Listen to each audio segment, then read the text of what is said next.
صاحب استطاعت پر زندگی میں ایک مرتبہ فرض کیا گیا ہے۔ اس کا مقصد رضائے الہی کا حصول ہے، اور یہ مقصد ہر حاجی کو مستحضر ہونا چاہیے۔ عمومی طور پہ ہم جب حج پہ جا رہے ہوتے ہیں، چونکہ زندگی میں ایک طویل تڑپ جد و جہد کے بعد لمحے نصیب ہوتے ہیں، اور یہ ایسی عبادت ہے جس کا تعلق مال و دولت سے بھی ہے کہ صاحب استطاعت پر فرض کیا گیا ہے۔ تو جو ہی حاجی حج کے لیے تیاری کرتا ہے تو معاشرے سے داد و تحسین، محبت، پیار اور حسرت کی نظر سے دیکھا جانا، یہ ساری چیزیں اسے حاصل ہوتی ہیں۔ تو اس پر اللہ تعالیٰ کا شکر ادا کرنا چاہیے کہ اس پوری بستی سے، اس پورے محلے سے، پورے خاندان سے اللہ نے مجھے یہ سعادت نصیب کی، تو اور زیادہ جھک جانا چاہیے۔ لیکن تربیت نہ ہونے کی وجہ سے عمومی طور پہ یہیں سے ہی عجب اور خود نمائی کا جذبہ پیدا ہونے لگ جاتا ہے، جبکہ یہ چیز حج کے مقاصد کے منافی ہے۔ اور وہاں جا کر کے بھی حاجی جس طرح سے اپنے حج کو کیش کروا رہے ہوتے ہیں، سوشل میڈیا آنے کے بعد اب تو ایک ایک ادا اپنے ملنے والوں تک پہنچائی جا رہی ہوتی ہے۔ احرام جو باندھا ہے یہ تو ایک فقیری ہے کہ سلے کپڑے بھی نہیں پہنے اور لباس اتار دیا اور 2 کپڑوں میں کفن کا نمونہ ہے، لیکن اس کی بھی سیلفی اپنے عزیزوں کو بھیجی جا رہی ہے۔ حتیٰ کہ طواف کعبہ یہ دیوانہ وار محبوب کی چوکھٹ کا طواف ہے، اور اپنے مالک کے حضور الہا و زاری کے مناظر تھے۔ یہ خوبصورت مناظر بھی سیلفیوں کی نظر ہو گئے۔ حد تو یہ ہو گئی کہ مواجہ انور کے سامنے رسول کریم کے روبرو، جہاں سانس کا شور بھی اہل نظر مناسب نہیں سمجھتے، وہاں بھی روضہ رسول کی جانب پشت کر کے سیلفی لی جا رہی ہے اور اپنے دوستوں کو بھیجی جا رہی ہے۔ یہ میں حجر اسود کو چوم رہا ہوں، یہ دیکھو میں مائے زمزم پی رہا ہوں، یہ دیکھو میں سائی کر رہا ہوں۔ میدان عرفات الہا و زاری کے مناظر، اللہ کے حضور اپنے گناہوں کی معافی کی درخواست کے لمحے تھے، لیکن ان لمحات کو بھی ہم نے اپنی نمائش کی نظر کر دیا۔ اتنا لمبا سفر کاٹا، مشقتیں، صعوبتیں راستے کی گوارا کی، خون پسینے کی کمائی صرف کی۔ زندگی میں ایک مرتبہ اللہ نے موقع نصیب کیا، یہ 6 انچ کی سکرین نے چین وہاں بھی جا کے نہ لینے دیا، اور ہماری ساری محنت جا کے وہاں ضائع ہو گئی۔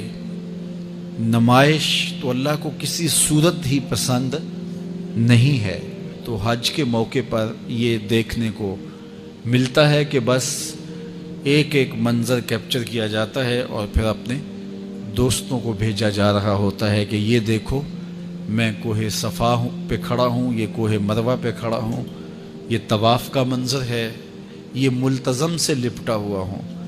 اللہ اکبر، جہاں اپنے ہوش بھی نہیں رہنے چاہیے تھے وہاں بھی سیلفیاں لی جا رہی ہیں، اور کوئی وہاں مل جائے تو پھر اس کے ساتھ سیلفی مصیبت بن جاتی ہے۔ کوئی ادھر سے آ رہا ہے جناب سیلفی دیجئے، کوئی ادھر سے آ رہا ہے۔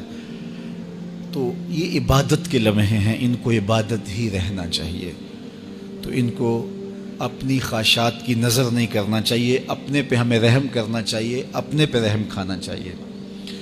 آداب کی رعایت کے بغیر عبادت کس طرح حسن پا سکتی ہے؟ تو ہمیں ان کی رعایت کرنی چاہیے۔ حج لغت میں قصد کو کہتے ہیں۔ اصطلاح شریعت میں مخصوص ارکان کی ادائیگی کے لیے حرمین کے سفر کی جو نیت کی جاتی ہے اور وہاں حاضری کے لیے بندہ پہنچتا ہے اس کو حج کہتے ہیں۔ حضور نبی رحمت شفیع معظم رسول محتشم صلی اللہ علیہ وآلہ وسلم نے ارشاد فرمایا، جب انسان حج کرتا ہے تو وہ ایسے گناہوں سے پاک ہو جاتا ہے جس طرح ابھی ماں کے پیٹ سے اس نے جنم لیا۔ ماں قبل کے تمام گناہوں کا حج کفارہ ہے، اور اگر کوئی استطاعت رکھنے کے باوجود حج نہیں کرتا تو حدیث میں سخت وعیدیں موجود ہیں۔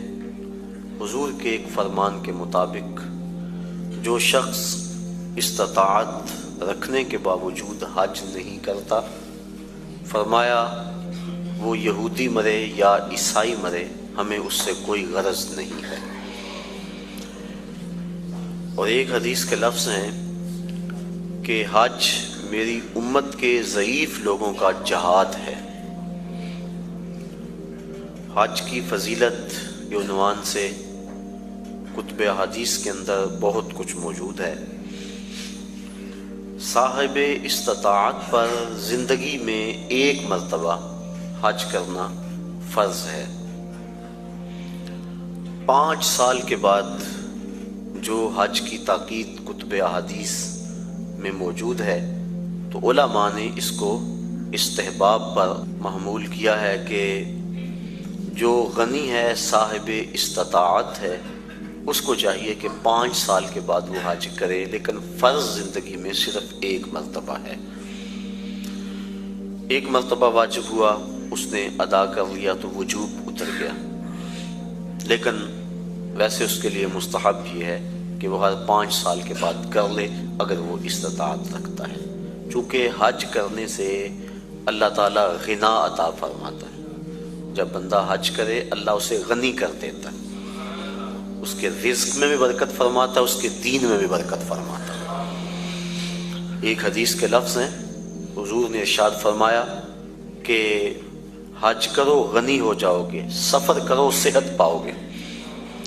تو حج سے غنا ملتا ہے اور سفر سے صحت ملتی ہے۔ زندگی میں ایک مرتبہ حج کی فرضیت پر دلیل وہ معروف روایت ہے جو آپ نے متعدد مرتبہ علماء سے سماعت کی ہوئی ہوگی کہ حضور نے ارشاد فرمایا، لوگوں حج کے لیے آیا کرو۔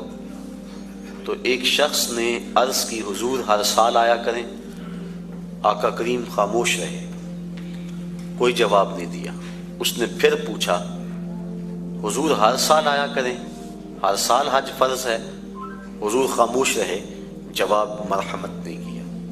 اس نے تیسری مرتبہ پھر سوال کیا تو آقا کریم نے پھر خاموشی اختیار کی، پھر وقفہ سکوت توڑتے ہوئے فرمایا، تم سے پچھلی امتیں نبیوں پر کثرت سوالات کی وجہ سے ہلاک کر دی گئیں۔ لو قلت نعم لوجبت، اگر میری زبان سے ہاں نکل جاتی تو واجب ہی ہو جاتا۔